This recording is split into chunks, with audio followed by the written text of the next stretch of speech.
ఈరోజు మనం ధ్యానించుకునేటువంటి వచనం మనం ప్రార్థన చేసుకొని ప్రారంభించుకుంటాం. లేకపోతే మనం ప్రార్థన చేసుకుని ప్రారంభించుకుంటాం.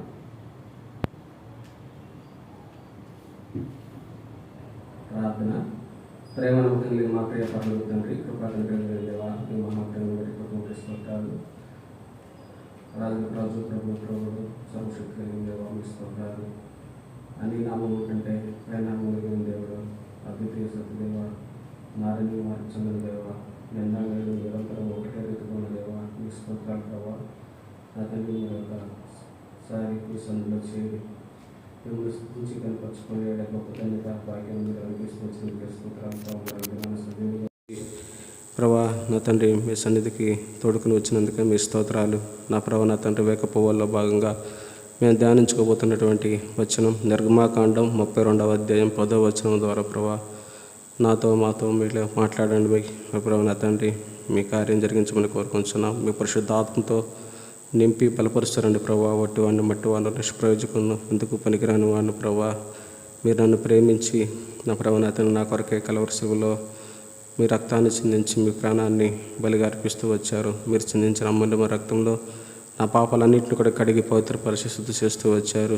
నా ప్రభా, మీ సన్నిధిలో మీ ప్రజలతో కూడా కలిసి మిమ్మల్ని ప్రభా నా తండ్రి నా ప్రభా కీర్తించేటటువంటి గొప్ప ధన్యత భాగ్యం కూడా నాకు దయచేస్తూ వచ్చినందుకే మీ స్తోత్రాలు. మీ సన్నిధిలో నా ప్రభా నా తండ్రి ఆరాధించే భాగ్యం కూడా దయచేస్తూ వచ్చినందుకే మీ స్తోత్రాలు. అలాగే నా ప్రభా నా తండ్రి వాక్యం ద్వారా కూడా మాట్లాడమని కోరుకుంటున్నాం. మీ ఆత్మతో నింపి బలపరచరమ్మని కోరుకుంటూ యేసుక్రీస్తు ప్రభువారి శ్రేష్టమైన ఘనమైన శక్తి కలిగినటువంటి నామంలో ప్రార్థించి స్తుతించి అడిగి పెడుతున్నాము తండ్రి, ఆమేన్.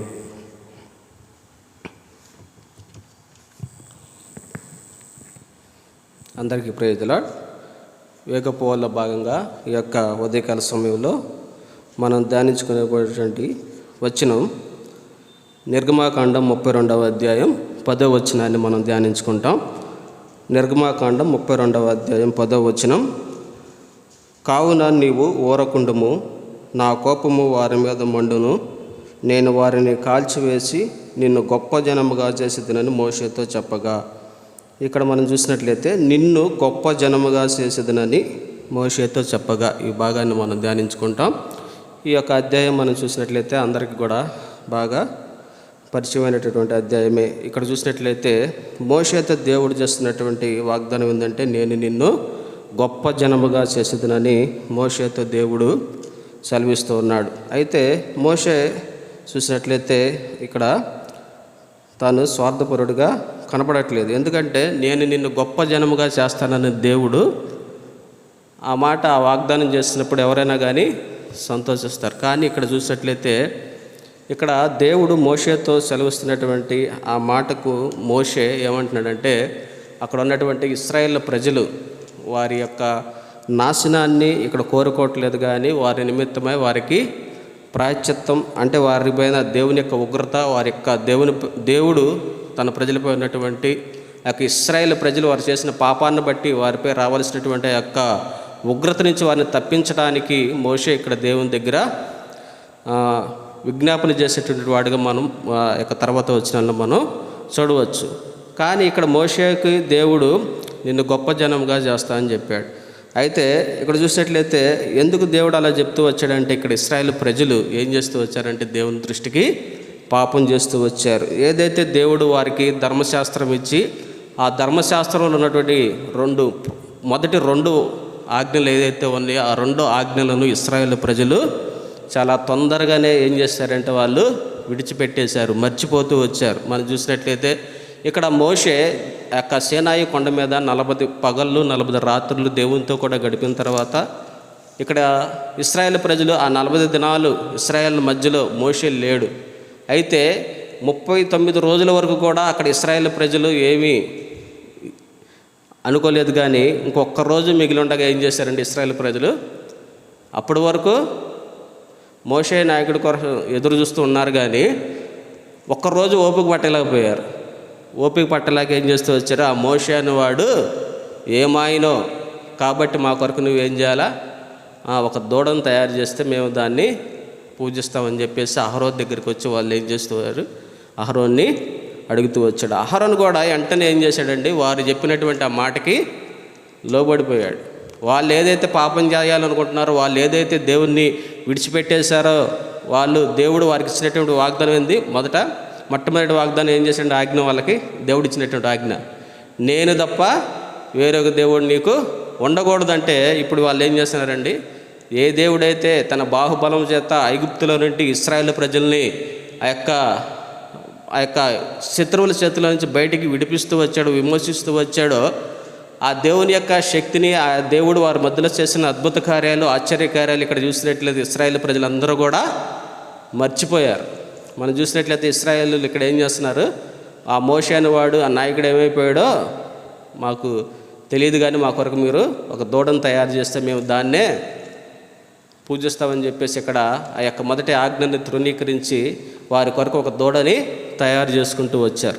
అలాగే మనం చూసినట్టే రెండవ ఆజ్ఞ ఏందంట, పైన ఉన్న ఆకాశం అందే కానీ, క్రింద ఉన్న భూమి అందే కానీ, భూమి కింద ఉన్న నీళ్ళ ఎందే కానీ మీరు ఏ రూపమునైనాను దేనినైనాను మీరు చేసుకోకూడదు, దాన్ని నమస్కరించకూడదు, దాన్ని పూజించకూడదని దేవుడు ఆజ్ఞ ఇస్తే, ఇప్పుడు వాళ్ళు ఏం చేస్తూ వచ్చాడండి, ఆ యొక్క దూడను తయారు చేసుకుని దాని ఎదుట సాగిలపడి దానికి నమస్కరించి ఏం చేస్తూ వచ్చారు, దానికి పండగను ఆచరించి బలులు అర్పిస్తూ వచ్చారు.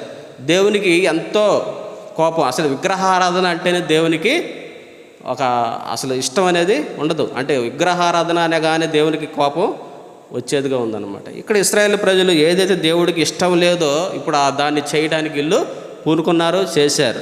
ఇక్కడ అహరోను కూడా అడ్డగించలా, ఇట్లా చేయకూడదు తప్పు అని చెప్పేసి చెప్పలా. ఏం చేశాడంటే అహరోను కూడా వాళ్ళు ఏది చెప్తే అది చేశాడు. ఇప్పుడు మీరు వెళ్ళి మీ యొక్క సహోదరులకు కానీ, మీ కుమారులకు, కుమార్తెలకు, మీ భార్యలకు ఉన్నటువంటి చెవులకు ఉన్నటువంటి పోగులను తీసుకొచ్చి నాకు ఏంటంటే వాళ్ళు తీసుకొచ్చి ఇచ్చారు. ఈయన పోత ఏం చేశాడండి, దాంతో ఒక పొగరతో ఏం చేశాడు, ఒక దూడను తయారు చేసి వాళ్ళకి ఇస్తే, ఇప్పుడు వాళ్ళు ఏం చేస్తున్నారు, దానికి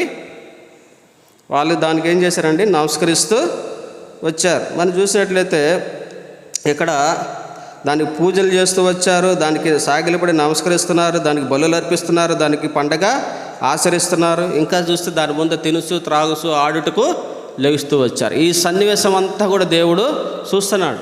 దేవుడు చూసి మహాకోపోగ్రతుడు ఏం చేస్తాడంటే మోషేతో, నువ్వు కిందకి దిగి వెళ్ళు, ఇక్కడ మీ ప్రజలైనా అంటే ఇక్కడ 7వ వచనంలో చూస్తే ఏమంటున్నాడు చూడండి దేవుడు, కాగా యెహోవా మోషేతో ఎట్లనెను, నీవు దిగి వెళ్ళుము, ఐగుప్తు దేశము నుండి నీవు రప్పించిన నీ ప్రజలు చెడిపోయిరి. ఇక్కడ చూడండి, ఐగుప్తు దేశం నుండి నీవు రప్పించిన నీ ప్రజలు అంటే ఐగుప్తు దేశం నుంచి ఎవరు రప్పించారండి వాళ్ళని? మోషే రప్పించాడా? దేవుడు ఇక్కడ ఏమంటున్నాడు, నీవు రప్పించిన నీ ప్రజలు అంటున్నాడు. కానీ ఐగుప్తు దేశం నుంచి తన ప్రజలను తీసుకొచ్చింది ఎవరంట? దేవుడే తీసుకొచ్చాడు. అయితే మోషే దగ్గర దేవుడు అలాగ మాట్లాడుతున్నాడు. అయితే మోషే ఏమాత్రం కూడా చూసినట్లయితే 11వ వచనంలో మనం చూస్తే చూడండి, మోషే ఏమంటున్నాడు ఇక్కడ 11వ వచనంలో, మోషే తన దేవుడైన యెహోవాను బతిమాలుకొని, యెహోవా నీవు మహాశక్తి వలన బాహుబలం వలన ఐగుప్తు దేశంలో నుండి రప్పించిన నీ ప్రజల మీద నీ కోపము ఉండనేలా. ఇక్కడ మోషే ఒప్పుకున్నాడా? నేను తీసుకొచ్చానని ఒప్పుకున్నాడా? ఐగుప్తు దేశంలో ఎవరు తెచ్చాడు? నీ మహాశక్తి చేత, నీ బాహుబలము చేత ఐగుప్తులో నుంచి రప్పించినటువంటి నీ ప్రజలు అనేది ఇక్కడ మోషే ఇక్కడ దేవునితో మాట్లాడుతూ ఉన్నాడు. నీ ప్రజల మీద నీకు కోపమేలా. ఇక్కడ చూసినట్లయితే ఇక్కడ దేవుడు ఏం చేయాలంటే వీళ్ళని నాశనం చేసేసి మోషేకి గొప్ప జనంగా చేయాలని దేవుడు మాట్లాడుతుంటే మోషే ఏం చేస్తున్నాడండి, వారి పక్షాన అంటే వారికి మధ్యలో అంటే దేవునికి వారికి మధ్యలో దేవుని దగ్గర విజ్ఞాపన చేస్తున్నారు. నశించిపోకుండా, వాళ్ళు రాలిపోకుండా, వాళ్ళు చనిపోకుండా వాళ్ళ నిమిత్తమై మోషే ఏం చేస్తున్నాడు, దేవుని దగ్గర విజ్ఞాపన. దేవునికి ఈ విషయంలో 3 విషయాలు మోషే జ్ఞాపకం చేస్తూ వచ్చాడు. ఇశ్రాయేలు ప్రజలు నాశనం కాకుండా ఉండడానికి ఇక్కడ మోషే దేవుని దగ్గర 3 విషయాలు జ్ఞాపకం చేశాడు. ఏంటంటే మొట్టమొదటి విషయం ఏంటంటే, నీవు ఒకవేళ వీళ్ళని నశింపజేసావంటే ఆ యొక్క ఐగుప్తులు ఏమనుకుంటారు, మా దేశం నుంచి వీళ్ళని తీసుకువెళ్ళి ఆ కొండల్లో నశింపజేయడానికి, లేదా వాళ్ళ మార్గం మధ్యలో వాళ్ళని చంపడానికి, వాళ్ళకి కీడు తలపెట్టడానికే ఈయన మా దగ్గర నుంచి ఈయన్ని తోడుకొని పోయారు అని చెప్పేసి ఐగుప్తులు అనుకుంటారు. రెండవదిగా ఇంకేమని చెప్పాడండి, మనం చూసినట్లయితే ఇంకా నీ కోపాగ్ని నుండి మల్లుకొని నీవు నీ ప్రజలకు ఈ కీడు చేయక దానిని సంతాపపడదు అన్నాడు. రెండవదిగా చూస్తే ఏదైతే ఇశ్రాయేల్ ప్రజలు మనం చూసినట్లయితే తన సేవకులైనటువంటి అబ్రహాము, ఇస్సాకు, యాకోబులకు దేవుడు చేసినటువంటి వాగ్దానాన్ని జ్ఞాపకం చేస్తూ వచ్చాడు. అంటే ఏమని చేశాడు? ఆకాశ నక్షత్రముల వలె మీ సంతానాన్ని అభివృద్ధి చేస్తానని చెప్పావు. ఆ విషయాన్ని జ్ఞాపకం తెచ్చుకోమన్నాడు. ఒకవేళ వీళ్ళు నశించిపోతే మీరు మీ సేవకులైనటువంటి అబ్రహాము, ఇస్సాకు, యాకోబులకు నువ్వు చేసినటువంటి వాగ్దానం ఏమైపోద్ది? నిరర్థకమైపోద్ది. కాబట్టి ఒకసారి జ్ఞాపకం చేసుకోండి అని దేవుడు మోషే దేవునితో మాట్లాడుతూ ఉన్నాడు. ఇంకా చూసినట్లయితే యెహోవా తన ప్రజలకు ఏం చేశాడంటే ఈ విషయాలు మోషే జ్ఞాపకం చేస్తూ వచ్చాడు. దేవుడు కూడా ఈ విషయమే ఏం చేస్తూ వచ్చాడంటే ఒకసారి జ్ఞాపకం చేసుకొని ఏదైతే వీళ్ళకి కీడు చేయాలని దేవుడు తలపడుతూ వచ్చాడో ఆ కీడు నుంచి మానుకొని ఇప్పుడు వారి నిమిత్తమే దేవుడు సంతాపాన్ని చెందుతూ వచ్చాడు. ఇక్కడ చూసినట్లయితే ఇశ్రాయేలు ప్రజలు దేవుని దృష్టికి పాపం చేసి దేవునికి వ్యతిరేకంగా జీవించి దేవుడు ఏదైతే వారికి ధర్మశాస్త్రంలో ఇచ్చిన మొదటి ఆజ్ఞలను వారు విడిచిపెట్టినప్పటికీ కూడా దేవుడు ఇక్కడ తన సేవకుడైనటువంటి మోషే ద్వారా అంటే మోషే విజ్ఞాపన చేయడం ద్వారా ఇప్పుడు ఏం చేయబడుతూ వచ్చిందంటే వారి పైగా ఉన్నటువంటి శాపం అంటే వారిపైకి రావాల్సినటువంటి కీడు వారిపైకి రావాల్సినటువంటి ఆ యొక్క నాశనాన్ని నుంచి దేవుడిని నాశనం నుంచి తప్పించడానికి మోషే సహాయపడుతూ వచ్చాడు. అట్లాగే మన నిమిత్తం కూడా ఇప్పుడు ఏం చేస్తూ మనం కూడా ఇశ్రాయేలు ప్రజల వలె త్రోవ తప్పి దేవుని యొక్క ఆజ్ఞలు విడిచిపెట్టి మన ఇష్టానుసారంగా జీవించి ఇంకా మనం కూడా ఇశ్రాయేలు వలె తినుటకు, త్రాగుటకు, ఆడుటకు లేచి దేవునికి విరోధంగా చెడుతనం జరిగించి ఎన్నోసార్లు దేవుని దుఃఖపెట్టినప్పటికి కూడా మనం నశించుకోవలసిన వారం అయితే మన కొరకు ఎవరు? యేసుక్రీస్తు ప్రభువారు మన నిమిత్తమై ఏం చేస్తున్నాడంటే దేవుని దగ్గర విజ్ఞాపన చేస్తున్నాడు. ఆయన విజ్ఞాపన చేస్తున్నాడు కాబట్టి మనం అందరం కూడా ఇంకా సజీవులుగా ఉన్నాం. లేదైతే మన చెడుతనాన్ని బట్టి, మన పాపాన్ని బట్టి, దేవునికి వ్యతిరేకంగా మనం చేసినటువంటి అనేకమైన కార్యాలను బట్టి మనం ఎప్పుడో నశించిపోవలసిన వారం. కానీ మన నిమిత్తం ఇక్కడ యేసుక్రీస్తు ప్రభువారు మన కొరకే ఆ యొక్క దేవుని దగ్గర మన కొరకు విజ్ఞాపన చేస్తూ మనపై రావాల్సినటువంటి ఆ యొక్క పాపపు శిక్ష నుంచి మనల్ని తప్పించి మనల్ని ఏం చేస్తున్నాడంటే దేవుడు మనల్ని ఇంకా సజీవులుగా బ్రతికిస్తూ ఉన్నాడు. దేవుని దగ్గర విజ్ఞాపన చేస్తూ ఉన్నాడు. మనం చూసినట్లయితే చూడండి రోమా పత్రిక 8వ అధ్యాయం 34వ వచనంలో, రోమా 8:34లో మనం చూస్తే శిక్ష విధించేవాడెవడు? చనిపోయిన క్రీస్తు యేసే.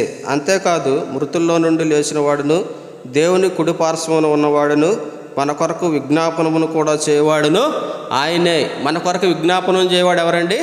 యేసుక్రీస్తు ప్రభువారు. మనం చూస్తే హెబ్రీలకు రాసిన పత్రిక 7వ అధ్యాయం, హెబ్రీలకు రాసిన పత్రిక 7వ అధ్యాయంలో కూడా ఒక మాట చూసుకోవచ్చు. 7వ అధ్యాయం 25వ వచనం, ఈయన తన ద్వారా దేవుని యొద్దకు వచ్చేవారి పక్షమున విజ్ఞాపనం చేయుటకు నిరంతరము జీవించుచున్నాడు గనుక వారిని సంపూర్ణంగా రక్షించుటకు శక్తిమంతుడై ఉన్నాడు. ఈయన తన ద్వారా దేవుని యొద్దకు వచ్చిన వారి పక్షమున. ఇప్పుడు ఎవరి ద్వారా దేవుని యొద్దకు వచ్చామండి? మనం యేసుక్రీస్తు ప్రభువారి ద్వారా, యేసుక్రీస్తు ప్రభువారి సువార్త ద్వారా మనం ఇప్పుడు ఏం చేయబడుతూ వచ్చామండి? రక్షింపబడి దేవుని యొద్దకి వచ్చాం. దేవుని యొద్దకు వచ్చిన మనందరి నిమిత్తం ఇప్పుడు దేవుడు ఏం చేస్తున్నాడంట? తండ్రి దగ్గర విజ్ఞాపన చేస్తూ ఉన్నాడు. మనం నశించిపోకుండా ఉండటానికి, మనకి రక్షణ ఇవ్వడానికి, మనం ఇంకా తిరిగి మరలా దేవుని యొద్దకు రావటానికి, దేవుని యొద్దకు వచ్చి మనం అది మారుమనసు పొంది జీవించడానికి దేవుడు మన నిమిత్తమై ఏం చేస్తున్నాడంటే మన శిక్ష నుంచి మనం తప్పించడానికి తండ్రి దగ్గర మన కొరకే విజ్ఞాపన చేస్తూ ఉన్నాడు. ఏదైతే దేవుడు మనల్ని కూడా శిక్షించాలనుకున్నాడు మన పాపాలను బట్టి, అయితే దేవుడు ఏం చేస్తూ వచ్చాడు? ఇప్పుడు మన పాపాలకు శిక్ష బదులుగా ఇప్పుడు తన ప్రియకుమారుడైనటువంటి యేసుక్రీస్తు ప్రభువారిని లోకంలోకి పంపించి మన శిక్ష తనపై వేసి మనకు రావాల్సినటువంటి ఆ యొక్క నిత్య మరణం నుంచి దేవుడు మనల్ని తప్పించి ఇప్పుడు తన కుమారునిపై ఆ శిక్షను వేసి కలవరి శిలువలో మన కొరకే తను బలిగా అర్పించబడుతూ వచ్చాడు. కలవరి శిలువలో దేవుడు పాపం లేనివాడు, పరిశుద్ధుడు, ఇప్పుడు నీ కొరకు నా కొరకు కలవరి శిలువలో తన యొక్క ప్రశస్తమైన రక్తాన్ని చిందించడం ద్వారా ఇప్పుడు మన పాపములకి క్షమాపణ దొరుకుతూ వచ్చింది. మనం ఎప్పుడో నశించుకోవాల్సిన వారం, ఇంకా మనం చూసినట్లయితే నిత్య నరకాగ్నికి వెళ్ళవలసిన వారం. అయితే ఇప్పుడు ఏం చేస్తూ వచ్చాడు? తన పురి కుమారుడైన యేసుక్రీస్తు రక్తం ద్వారా మన కడుగుటను బట్టి మన పాపాలు క్షమించబడ్డాయి. ఇప్పుడు ఏందంట? నిత్య నరకం నుంచి తప్పించి నిత్య జీవంలోనికి దేవుడు మనల్ని ప్రవేశపెడుతూ వచ్చాడు. అంతేకాకుండా యుగయుగములు జీవించేటటువంటి గొప్ప భాగ్యం, దేవునితో కూడా సదాకాలం ఉండేటటువంటి గొప్ప భాగ్యాన్ని దేవుడు మనకి అనుగ్రహిస్తూ వచ్చాడు. ఇంకా మనం చూసినట్లయితే ఇక్కడ మోషే ఎలాగైతే తన ప్రజలను రక్షించడానికి, నశింపజేయకుండా ఉండటానికి దేవుని దగ్గర ఎలాగైతే విజ్ఞాపన చేస్తూ వచ్చాడో, ఇంకో మాట ఏమన్నాడంటే మోషే ఇక్కడ చూడండి 32వ అధ్యాయం 32వ వచనంలో మనం చూస్తే, అయ్యో నీవు వారి పాపమును ఒకవేళ పరిహరించితివా, లేని యెడల నీవు వ్రాసిన నీ గ్రంథంలో నుండి నా పేరు తుడిచివేయమని బ్రతిమాలు కొనుచున్నాను. అసలు ఎవరి నిమిత్తం అసలు ఈ మాట మాట్లాడుతున్నాడు మోషే? అక్కడ దేవుణ్ణి విడిచిపెట్టినటువంటి ఇశ్రాయేలు ప్రజలు, అంటే తినుచు త్రాగుచు ఆడుచు ఇంకా చేస్తే చెడుతనం జరిగిస్తూ, ఇక్కడ చూసినట్లయితే అహరోన్ ఏం చేస్తూ వచ్చాడంటే వాళ్ళని విచ్చలవిడిగా తిరుగుటకు వదిలిపెట్టేశాడు. విచ్చలవిడిగా తిరుగుతున్నారు. అలాంటి ప్రజల కొరకు ఇప్పుడు మోషే ఏమంటున్నాడు? జీవ గ్రంథంలో నుంచి నా పేరు తుడిచిపెట్టమని చెప్తున్నాడు. చూడండి, ఎవరైనా మంచివారి కొరకు ఎలాంటి ప్రాణం పెట్టి తెగించవచ్చు కానీ, అంటే ఇలాంటి మాటలు వాడవచ్చు కానీ, ఇలాంటి దేవునికి విరోధంగా పాపం చేస్తున్నటువంటి తన ప్రజల కొరకు ఇక్కడ మోషే తను ఏం చేస్తున్నాడంటే పరలోక రాజ్యాన్ని కూడా వదులుకోవడానికి ఇష్టపడుతున్నాడు. అంటే దేవునితో చూడండి మనం చూసినట్లయితే అలాగా ఇప్పుడు యేసుక్రీస్తు ప్రభువు కూడా ఏం చేశాడండి? అంతే చేశాడు. అంటే పాపులమైన మన కొరకు ఏం చేశాడండి? అసలు ఎందుకు పనికిరాని వారు, ఎన్నిక లేని వారు, ఏ విషయంలో కూడా మనం ఎన్నికలేము, ఏ మంచితనం లేని మన కొరకు దేవుడు తనకు దేవాతి దేవుడు ఆ పరలోక రాజ్యాన్ని విడిచిపెట్టి ఈ లోకానికి దిగి వచ్చాడు. తన మహిమను విడిచిపెట్టాడు, తన యొక్క ఘనతను విడిచిపెట్టాడు. నిత్యము కీర్తింపబడే దేవుడు ఇప్పుడు ఏం చేశాడు? పాప శరీరాకాన్ని ధరించుకొని నీ కొరకు నా కొరకు ఈ లోకానికి వచ్చిన వాడుగా ఉన్నాడు. మన పాపాల నిమిత్తమే ఆయన సిలువలో బలైపోతూ వచ్చాడు. నశించిన దాన్ని వెతక రక్షించుటకు మనిషి కుమారుడు ఈ లోకానికి వచ్చాడు. నశించిపోతున్నటువంటి మన కొరకు తన ప్రాణం పెట్టి ఇప్పుడు మనల్ని నశించిపోకుండా, శిక్షకు పాత్రలు అవ్వకుండా దేవుడు మనల్ని తప్పిస్తూ వచ్చాడు. నిత్య జీవానికి వారసులుగా దేవుడు చేసుకుంటూ వచ్చాడు. తన కుమారులుగా సొత్తుగా దేవుడు మనల్ని చేసుకుంటూ వచ్చాడు. కాబట్టి ఇక్కడ మనం చూసినట్లయితే ఇక్కడ మోషే ఎలాగైతే అక్కడ విజ్ఞాపన చేస్తాడు, మన కొరకు కూడా యేసుక్రీస్తు ప్రభువారి తండ్రి దగ్గర విజ్ఞాపన చేస్తున్న వాడిగా ఉన్నాడు. కాబట్టి ఈ యొక్క వచనం చివరిగా మనం చదువుకొని మరోసారి ముగించుకుంటాం. మనం చూసినట్లయితే 32:10 కావున నీవు ఊరకుండుము, నా కోపము వారి మీద మండును, నేను వారిని కాల్చివేసి నిన్ను గొప్ప జనంగా చేసేదనని మోషేతో చెప్పగా, నిన్ను గొప్ప జనంగా చేసేదను అంటే దేవుని యొక్క ఉగ్రతలో ఆ యొక్క ఇశ్రాయేలు ప్రజలందరూ కూడా నశించిపోవాల్సిన వారు ఉన్నప్పుడు నశింపజేసినట్లయితే నేను నీకు గొప్ప జనాన్ని ఇస్తాను, వారి గురించి ఇంకా వారిని విడిచిపెట్టేసి అన్నప్పుడు మోషే అలాగూ ఒప్పుకోలేదు. వారి కొరకే విజ్ఞాపన చేస్తున్నటువంటి వాడు మనం కూడా మన సహోదరుల కొరకు, ఇంకా ఎవరైతే ఇంకా రక్షణ లేని వారి కొరకు మనం కూడా ఏం చేయాలండి? దేవుని దగ్గర విజ్ఞాపన చేసేటువంటి వారంగా ఉన్నప్పుడు దేవుడు మనల్ని ఆశీర్వదించేటటువంటి వాడుగా ఉన్నాడు. దేవుడు ఈ వాక్య భాగాన్ని దీవించును కాక. ప్రార్థన చేసుకుని మనం ముగించుకుంటాం. ప్రేమ నమ్మకం కలిగిన మా ప్రియ పరలోక తండ్రి, కృపా కనికరం కలిగిన దేవా, మీ మహాప్రేమను బట్టి కృపను బట్టి స్తోత్రాలు ప్రభా. నా తండ్రి మరొకసారి మిమ్మల్ని స్తుతించే భాగ్యపించినందుకు స్తోత్రాలు ప్రభా. నా ప్రభా నా తండ్రి నిర్గమాకాండం 32వ అధ్యాయం 10వ వచనం ద్వారా నా తండ్రి మాతో మీరు మాట్లాడుతూ వచ్చారు. మీకు ఎంత వందనాలు ప్రభా. నిజంగా తండ్రి ఆ పాపముల నిమిత్తం నా ప్రభా నా తండ్రి నేను ఎప్పుడూ నశించుకోవాల్సిన వాడను, కేవలం మీ యొక్క ఉచితమైన కృప చొప్పున మాత్రమే ప్రభా నా తండ్రి మరి మీరు నన్ను రక్షించుకున్నందుకే మీ స్తోత్రాలు. మీ ప్రియ కుమారుడైన యేసుక్రీస్తు ప్రభువారు నా తండ్రి నా కొరకే మీ దగ్గర విజ్ఞాపన చేస్తూ నా ప్రభు నాపై రావాల్సిన శిక్ష అంతటి నుంచి నన్ను తప్పిస్తూ నా ప్రభు నా తండ్రి నన్ను రక్షిస్తూ వచ్చినందుకే మీకు ఎంత వందనాలు. నా ప్రభు నా తండ్రి ఇక్కడ ఇశ్రాయేలు ప్రజల నిమిత్తం మోషే ఎలాగైతే విజ్ఞాపన చేస్తూ వచ్చాడో నా ప్రభు నా తండ్రి అలాగూ నా తండ్రి మీ ప్రియ కుమారుడు మా కొరకై నా ప్రభు విజ్ఞాపన చేస్తూ వచ్చినందుకే మీ స్తోత్రాలు. నా ప్రభు నా తండ్రి నిత్య నరకం నుంచి తప్పించి నిత్య జీవాన్ని దయచేస్తూ వచ్చినందుకు మీకు ఎంత వందనాలు ప్రభా. నా తండ్రి నండి మరి మీ అందు భయభక్తులు కలిగి జీవించడం కూడా సహాయం తెచ్చమని కోరుకుంటున్నాం ప్రభు. ఇచ్చిన సమయాన్ని బట్టి మీకు ఎంత వందనాలు ప్రభు. ఈ దినం జరుగుతున్న పరిచయం అంతట్లో కూడా మీరు తోడైనండి ప్రభు. నా తండ్రి ఈరోజు రేపు ఎల్లుండి 3 రోజులు జరుగుతున్నటువంటి ఉపవాస కోడికలను నా తండ్రి మీరే మీ మహిమకరంగా జరిగించమని కోరుకుంటున్నాం. నిలబడి మీ దాసులను కూడా మీ పరిశుద్ధాత్మతో నింపి బలపరచారండి ప్రభా. అనేక మంది ప్రజలు కూడా మీ ప్రజలు రాగలుటకు ఉపవాస ప్రార్థనలు ఏకీభవించడం కూడా సహాయం దయచేయండి. అవన్నీ మీరే మహిమ పొందుతారమ్మని కోరుకుంటూ వచ్చే ప్రభుత్వం కొరకే సిద్ధపరచమని కోరుకుంటూ యేసుక్రీస్తు ప్రభువారి శ్రేష్టమైన ఘనమైన శక్తి కలిగిన నామంలో ప్రార్థిస్తున్నాము తండ్రి. ఆమేన్.